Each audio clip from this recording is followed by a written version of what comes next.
India में women abuse और sexual harassment बहुत नॉर्मल सी बात है। आधे लोग तो ये कहकर इग्नोर कर देते हैं कि अरे ये सब तो चलता रहता है। हमारे देश की मीडिया को फर्क पड़ता है टीआरपी से, लेकिन अगर एक 20 साल की बच्ची अपने आप पर पेट्रोल डालकर खुद को खत्म कर लेती है तो मीडिया चुप, सिस्टम चुप।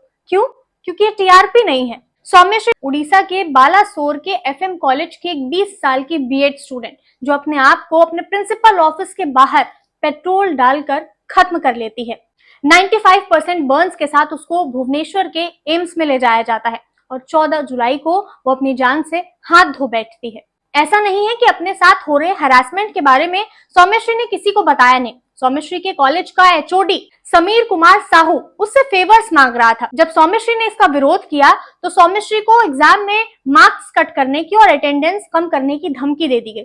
सौम्यश्री तब भी नहीं हारी। जब सौम्यश्री ने प्रिंसिपल के पास रिटन कंप्लेंट की तो सौम्यश्री से उस कंप्लेंट को वापस करने के लिए कहा गया।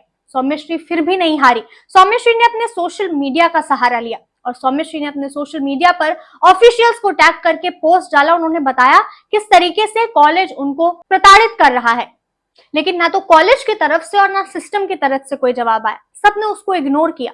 क्यों? क्योंकि महिलाओं के साथ प्रताड़नाएं होना एक नॉर्मल सी बात है। ये तो आम जिंदगी में किसी ना किसी के साथ होता ही रहता है। हमारे देश का प्रशासन फुर्ती में तब आता है जब किसी की जान चली जाए, और इस केस में भी वैसा ही हुआ।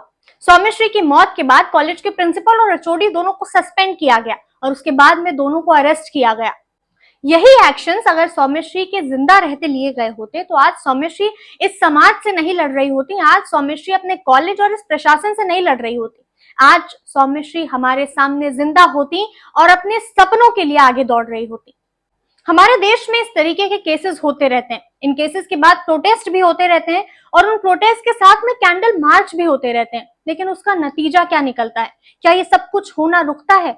हम एक ऐसे सिस्टम और सोसाइटी में जी रहे हैं जहां पर अगर आप महिलाओं के लिए आवाज उठाएं तो आपको सो कॉल्ड फेमिनिस्ट का टैग देकर चुप करा दिया जाएगा। लेकिन आपको ये पता होना चाहिए कि समाज ने महिलाओं पर कम प्रताड़नाएं नहीं की है। और अगर आज मुझे फेमिनिस्ट का टैग दिया जा रहा है तो मैं प्राउडली एक फेमिनिस्ट कहूंगी खुद को। आप इस बात पर क्या कहेंगे? मुझे कमेंट्स में जरूर बताइएगा।